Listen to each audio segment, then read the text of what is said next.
আজকের গল্প ভাগ্যের পরিহাস। অনেক টালবাহানার পর ঠিক হয় অমলেন্দুবাবু বৃদ্ধাশ্রমেই যাবেন। উনি যে নিজেই রাজি হয়ে যাবেন সেটা ওনার ছেলে বা বৌমা ভাবতেই পারেনি। প্রায় 38 বছরের সংসার আর নিজের টাকায় বানানো 30 বছরের খুব প্রিয় বাড়িটা ছেড়ে চলে যেতে হবে সারা জীবনের মতো। এটার জন্যই ওনার মনটা খারাপ লাগছে। আসলে ওনার স্ত্রী রেনু মারা যাওয়ার পর থেকে উনি যে বড্ড একা হয়ে পড়েছিলেন। এখানে সবাই থেকেও কেউ যেন নেই। ওনার ছেলে শাম্বু, বৌমা নব্বা আর 2 বছরের নাতি সামন্তন ওনার কাছেই, মানে এ বাড়িতেই থাকে, কিন্তু বড্ড আলাদা আলাদা ভাবে। ছেলে আর বৌমা চাকরি করে, তাই তারা খুব ব্যস্ত। আর নাতি আয়া মাসির কাছে বড় হচ্ছে। ছেলে বউ অফিসে চলে গেলে তবেই নাতিটা ওনার কাছে আসতে পারে। ওরা বাড়ি থাকলে নাতিটাকে ওনার ধারে কাছে আসতে দেয় না। মনে হয় আধুনিকতার ছোঁয়া না পেয়ে যদি গেঁয়োপনা কিছু শেখে নাতি, তাই হয়তো ওকে ওনার কাছ থেকে দূরে সরিয়ে রাখে। এছাড়া অন্য কোনো অজানা কারণ আছে কি না সেটা অমলেন্দুবাবু বুঝতে পারেন না। নাতি আবার খুব দাদু ভক্ত হয়েছে, খুব বায়না ধরে দাদুর কাছে আসার জন্য, কিন্তু তাকে খেলনা দিয়ে বা বাইরে বেড়াতে নিয়ে গিয়ে শান্ত করে যখন ওরা বাড়িতে থাকে। ছেলে তো ভুলেও বাবার ঘরের দিকে পা বাড়ায় না, আর বৌমা তো নয়ই। এইভাবেই চলছিল বেশ। একদিন নাতি বায়না ধরলো দাদুর কাছে আসবে বলে। বৌমা অনেক বকাবকি করলো, আর ছেলে নাতির কান্না থামাতে গিয়ে অধৈর্য হয়ে গিয়ে গালে এক চড় মারল। অমলেন্দুবাবু নিজেকে আর সামলাতে পারলেন না। উনি তেড়ে মেড়ে ছেলেকে ধমকে উঠে বলেন, তোর কি মনে পড়ে কোনো দিন তোর গায়ে আমি হাত তুলেছি? কোনো দিন জোরে তোর সাথে কথা বলেছি? তুই কি বায়না করতিস না? আরও অনেক কথা বলে উনি যখন থামেন তখন বৌমা নব্বা এসে শ্বশুরকে বলেন, আজ আপনার জন্য আমার এই ছোট্ট ছেলেটা ওর বাবার কাছে মার খেলো। আপনার উচিত ওর চোখের সামনে থেকে সরে যাওয়া। তা না করে আপনি সমানে ওর সামনে দাঁড়িয়ে রইলেন, আর ও কান্নাকাটি করলো, তাই তো ওর বাবা ওকে মারলো। আপনার লজ্জা হয় না? ইত্যাদি অনেক অপমানজনক কথা বলে নাতিকে কোলে নিয়ে নিজের ঘরে ঢুকে গেল। অমলেন্দুবাবু বুঝতেই পারলেন না তার দোষটা কোথায়। অপমানে জর্জরিত হয়ে উনিও ঘরে ঢুকে ওনার স্ত্রীর ফটোর সামনে দাঁড়িয়ে বলেন, রেনু, কেন বলো তো আমাকে একা করে চলে গেলে? আমি অপমানিত হচ্ছি সেটা দেখতে বেশ ভালো লাগছে তো। আমাকে তোমার কাছে টেনে নিতে পারছো না? এরকম অপমানিত উনি প্রায়ই হন ছেলে আর বৌমার কাছে। শারীরিক অসুখ ওনার জানা আছে, মানসিক যন্ত্রণায় উনি তিলে তিলে দগ্ধ হচ্ছেন তার থেকে অনেক অনেক বেশি। দিনে দিনে খাওয়া দাওয়া কমে যাচ্ছে, তাকে দেখার কেউ নেই। এখন নাতিকে বৌমা ওর বাপের বাড়ি রেখে অফিস যায়, আর ফেরার সময় নাতিকে নিয়ে ফেরে। পরের দিন যদি ছুটি থাকে তাহলে সেদিন আর ফেরে না। সেদিন ছেলে বৌমা নাতি তিনজনেই বৌমার বাপের বাড়িতেই থেকে যায়। কয়েকদিন ধরে অমলেন্দুবাবুর শরীরটা ঠিক যাচ্ছে না। কতদিন ডাক্তারের কাছে চেক আপে যাওয়া হয়নি। ছেলেকে বলেছিলেন, ছেলের সময় নেই, সে কথা মুখের ওপর বলে দিয়েছে। হঠাৎ দুপুরে বাথরুমে যাওয়ার সময় মাথা ঘুরে পড়ে যান অমলেন্দুবাবু। কাজের মেয়েটি ওদের খবর দেয়, কিন্তু ওরা কেউই আসেনি তৎক্ষণাৎ। অবশ্য সেটা সম্ভবও নয়, কারণ অফিস তো আর বাড়ির পাশে নয়, তাই দোষ দেওয়া যায় না। তবে ফোনে মেয়েটিকে বলে চোখে মুখে জল দে, ঠিক হয়ে যাবে। এ অবধি ঠিকই ছিল। অফিস থেকে ফিরে দুজনের কেউ একজন ওনার খবর নেয়নি। মনে মনে উনি বলেন, বৌমা না হয় পরের মেয়ে, তুই তো আমার ছেলে, তোর কি কর্তব্য ছিল না বাবার খবর নেওয়ার? মনে কষ্ট পেলেও মুখে কিছুই বলেননি। এইভাবে মানসিক যন্ত্রণা পেতে পেতে উনি শেষ হয়ে যাচ্ছেন। পরের দিন সকালে নাতির আওয়াজ না পেয়ে কাজের মেয়ে মিনতির কাছে জানতে চান অমলেন্দুবাবু। ওরা কোথায় রে মিনতি? মিনতি বলে, গতকাল রাতে দাদা আর বৌদি তোমার নাতিকে নিয়ে বাপের বাড়ি গেছে। বৌদির বাবার নাকি শরীর খারাপ, তাই। শুনে মনে মনে হাসা আর দীর্ঘশ্বাস ফেলা ছাড়া আর কিছুই করার নেই। একদিন অকারণে ছেলে ওনাকে কিছু কথা শোনায়, আর সেটা সহ্য করতে না পেরে রাগে অপমানে রক্তচাপ বেড়ে গিয়ে জ্ঞান হারিয়ে ফেলেন। এটাই হলো বৃদ্ধাশ্রমে পাঠানোর প্রধান অস্ত্র। ওদের বক্তব্য, বারবার অসুস্থ হলে কাজকর্ম ফেলে ওনাকে নিয়ে থাকলে তো আর চলবে না, তার থেকে ওখানে থাকলে 5 জনের সাথে থাকতে পারবে, অসুস্থ হলে সেবা করার লোক পাবে। বৃদ্ধাশ্রমই হলো তাই ওনার আদর্শ জায়গা। সেদিনই উনি মনে মনে ঠিক করেন এবং বলেন, এই বাড়িটা আমার। আমাকে যদি বাড়ি ছাড়তেই হয় তবে তোদেরও এখানে আমি থাকতে দেব না। যেমন মনে ভাবা তেমন কাজ। উনি এই বাড়িটা ওদের অমতে বিক্রি করে দেন। এরপর উনি ওদের কথা মতো ওদের পছন্দের বৃদ্ধাশ্রমে চলে আসেন। তবে নিজে আসেননি, ছেলে দিয়ে গেছে।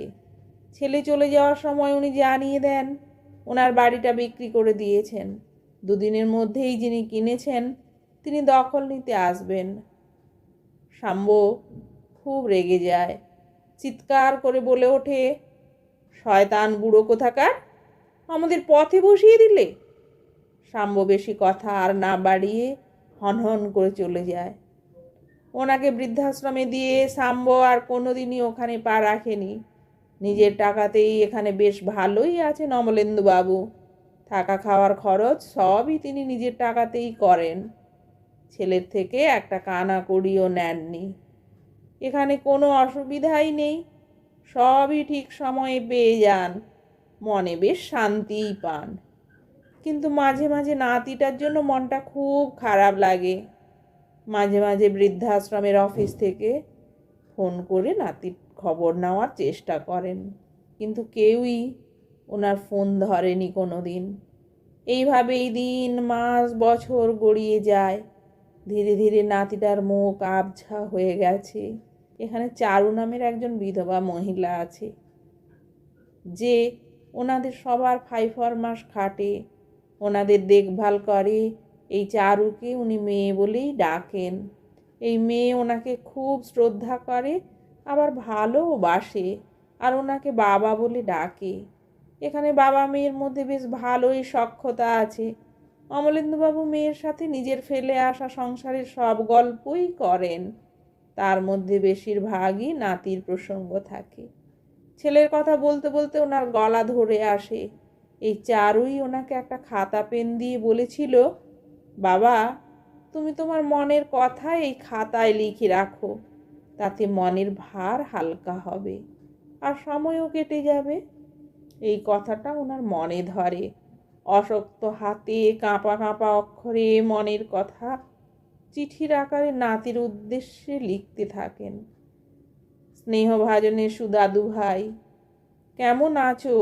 কত বড় হয়েছো? বয়সটা আন্দাজ করতে পারলেও শারীরিক গঠনটা আন্দাজ করতে পারি না। খুব দেখতে ইচ্ছে করে তোমাকে। জানি তুমি আমাকে ভুলে গেছো। তোমার বাবা মা আমার কথা, আমার অস্তিত্ব তোমাকে জানিয়েছে কিনা জানি না। আমি বেঁচে আছি কিনা সেটাই তো ওরা খবর নেয় না।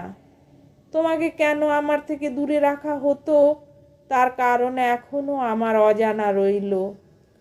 আজ আর হাত চলছে না, কাল আবার লিখব। পরের দিন আবার লেখা আরম্ভ করেন। শেষ বয়সে তোমাকে দেখার খুব স্বাদ হয়, জানি সেটা অপূর্ণই থেকে যাবে। এমন সময় পাশের বেডে শশাঙ্কবাবু এসে গল্প জুড়ে দেন। তাই আর লেখা হয়নি। লেখা বন্ধ করে ওনার সাথে গল্পে মেতে যান। পরের দিন আবার লেখা আরম্ভ করেন। এখানে আমি ভালোই আছি, কিন্তু আজ মনটা ভালো নেই দাদু ভাই। তুমি চিনবে না, এখানে একজনই আমার থেকে বড় ছিলেন, বিমল চক্রবর্তী, মানে বিমল দাদা, আজ দেহ রেখেছেন। ওনার বেডটা আজ খালি হয়ে গেল। এখানে প্রায় দিনই একটা করে বেড খালি হয়, আর চোখের পলকে সেটা ভর্তিও হয়ে যায়। যারা বেড খালি করে তারা প্রায় সবাই আমার মতোই অভাগা। তারা মুক্তি পেয়ে বেড খালি করে, আর তৎক্ষণাৎ খালি বেড আবার আমার মতো অপদার্থরা পূর্ণ করে দেয়। এ যেন মিউজিক্যাল চেয়ারে বসার খেলা। বড্ড ক্লান্ত লাগে। জানি না কবে আমার বেডটা খালি হবে, কে যে পূরণ করতে আসবে সেটা হয়তো দেখা হবে না। তবে মুক্তি পেতে কার না ভালো লাগে বলো? ভালো থেকো। হাতের কলম আর চলছে না, সেও আমার মতো অবসর চাইছে। আশীর্বাদ আনতে তোমার দাদু। চোখের জল মুছে চিঠিটা বেশ যত্ন করে বালিশের তলায় রেখে দেন। আজ কয়েকদিন থেকেই অমলেন্দুবাবুর শরীরটা খারাপ, একদমই উঠে বসতে পারছেন না। খাওয়া দাওয়া তো বেশ কয়েকদিন ধরেই প্রায় বন্ধ করে দিয়েছেন। বৃদ্ধাশ্রমের অফিস থেকে আগের মতো আবার অমলেন্দুবাবুর ছেলেকে ফোন করা হয়, কিন্তু এবারও কেউ ধরেনি। এইভাবেই দুদিন কেটে যায়।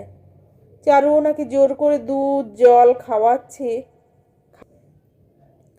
খাবার পেটে একদমই যাচ্ছে না। এই বৃদ্ধাশ্রমে অনেক দিন ধরেই অফিসের কাজ দেখাশুনো করেন অনির্বাণ কর। আজ সকাল থেকে উনি খুবই ব্যস্ত। নতুন পার্টি আসবে তাই। নতুন পার্টিকে বলা হয়েছে এখানে বেড খালি নেই, কিন্তু পার্টি শুনলে তো জোর করে বলেছে একটা বেডের ব্যবস্থা করে দিতেই হবে। তাতে বেশি টাকা লাগে তো তাও দিতে রাজি। ছেলেটা, মানে যে তার বাবাকে এখানে রাখতে চাইছে, তার বয়স খুবই কম। এই বৃদ্ধাশ্রমে অনেক দিন ধরেই অফিসের কাজ দেখাশোনা করেন অনির্বাণ কর। আজ সকাল থেকে উনি খুবই ব্যস্ত। নতুন পার্টি আসবে তাই। নতুন পার্টিকে বলা হয়েছে এখানে বেড খালি নেই, কিন্তু পার্টি শুনলে তো জোর করে বলেছে একটা বেডের ব্যবস্থা করে দিতেই হবে। তাতে বেশি টাকা লাগে তো তাও দিতে রাজি। ছেলেটা, মানে যে তার বাবাকে এখানে রাখতে চাইছে, তার বয়স খুবই কম, হয়তো 28-29 হবে, আর বাবার বয়স 60-এর ঘরে হবে। তবে প্যারালাইজড। অনির্বাণ মনে মনে বলেন, আজকালকার ছেলেমেয়েরা তাদের বয়স্ক বাবা মাকে বোঝা মনে করে, নয় তাদের পথে ফেলে যায়, নয়তো বা এখানে। এর মধ্যে ননি বলে একটা ছেলেকে দিয়ে ঘরের এক কোণে একটা খাট, মানে বেড সাজিয়ে রাখতে বলে তাড়া দিয়ে বলে, তাড়াতাড়ি কর ননি, এক্ষুনি পার্টি এসে যাবে। কথা বলতে না বলতেই ছেলেটা তার বাবাকে নিয়ে হাজির। অনির্বাণ ভাবে, এ কেমন ছেলে কে জানে, বাবাকে ঘাট থেকে নামাতে পারলে যেন বাঁচে। ওদেরকে বসিয়ে অনির্বাণ অফিসিয়াল কাজকর্ম করতে ব্যস্ত হয়ে পড়ে। চারু অমলেন্দুবাবুকে ডাকে, বলে, বাবা এবার ওঠো, ভোর হয়ে গেছে, মুখ ধুয়ে কিছু খেতে হবে যে, খালি পেটে কি আর ওষুধ খাওয়া যায়? উঠে পড়ো তাড়াতাড়ি। অন্যদিন চারু একবার দুবার ডাকলেই অমলেন্দুবাবু চোখ মেলে তাকান, কিন্তু আজ সেটা করেননি দেখে চারু ওনার গায়ে হাত দিয়ে ডাকতে গিয়ে দেখে গা ঠান্ডা বরফের মতো হয়ে গেছে।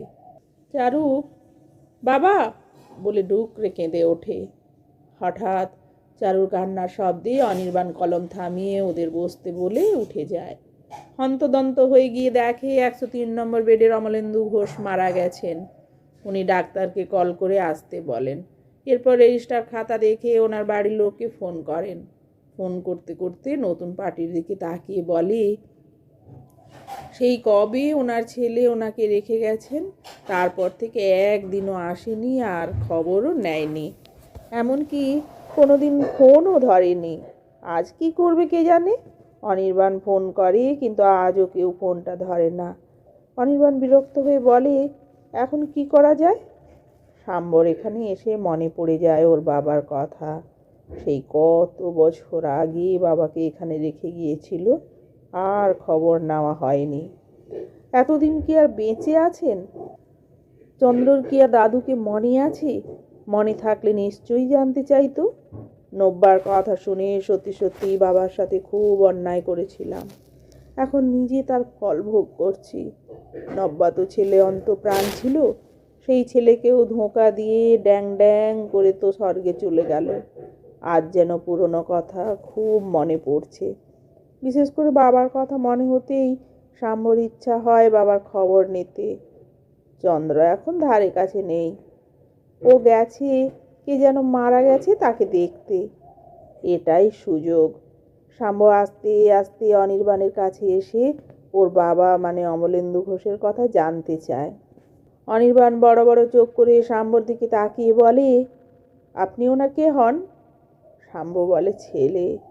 অনির্বাণ বলে, আপনি ওনার ছেলে? ভাগ্যের কি পরিহাস দেখুন। আজ এত বছর ধরে আপনাকে ফোন করে পাইনি, কিন্তু আজ আপনি নিজে এসে ধরা দিলেন, আর ধরা দিলেন ওনার মৃত্যুর দিনেই। শাম্ব বলে, মানে উনি আজই মারা গেছেন? হ্যাঁ বলে অনির্বাণ বলে, বিশ্বাস করুন এখানে একটাও বেড খালি ছিল না। আপনাকে টেম্পোরারি একটা বেডে রাখার ব্যবস্থা করেছিলাম, পরে খালি হলে সেখানে দিয়ে দিতাম। কিন্তু দেখুন আপনার বাবা আপনার কষ্ট সহ্য করতে না পেরেই নিজের বেডটা খালি করে দিলেন চিরকালের মতো। শাম্ব কান্নায় ভেঙে পড়ে। মনে মনে ভাবে, এটাই উপযুক্ত শাস্তি, এটাই পাওনা ছিল। পরে চন্দ্র সব জানতে পারে। দাদুর চিঠিটা পড়ে খুব কষ্ট পায়। সত্যি সত্যি ওর কিছুই মনে নেই। মনে থাকলে দাদুকে কাছে এনে হয়তো রাখতো, ওর জীবনটা হয়তো অন্যরকম হতো। দাদুকে প্রণাম করে বলে, দাদু ভাই, এখন তোমাকে আবছা আবছা মনে পড়ছে। তোমাকে এখানে কেন পাঠানো হয়েছে জানি না, তবে তোমার ছেলের পাপের শাস্তি ভগবান আমাকে দিয়েই তোমার ছেলেকে দেওয়ালেন। আমি বিলেত চলে যাচ্ছি বলেই বাবাকে এখানে রেখে যাচ্ছি। জানি না ফিরবো কি না, তবে আজ বুঝতে পারছি একেই বলে ভাগ্যের পরিহাস। শেষ যাত্রায় আমি তোমাকে দেখতে পেলাম, কিন্তু তুমি কি আমাকে দেখতে পাচ্ছ? আমার প্রণাম নিও। পরজন্ম বলে যদি কিছু থাকে, তাহলে যেন তোমাকেই আবার দাদু রূপেই পাই। ভালো থেকো।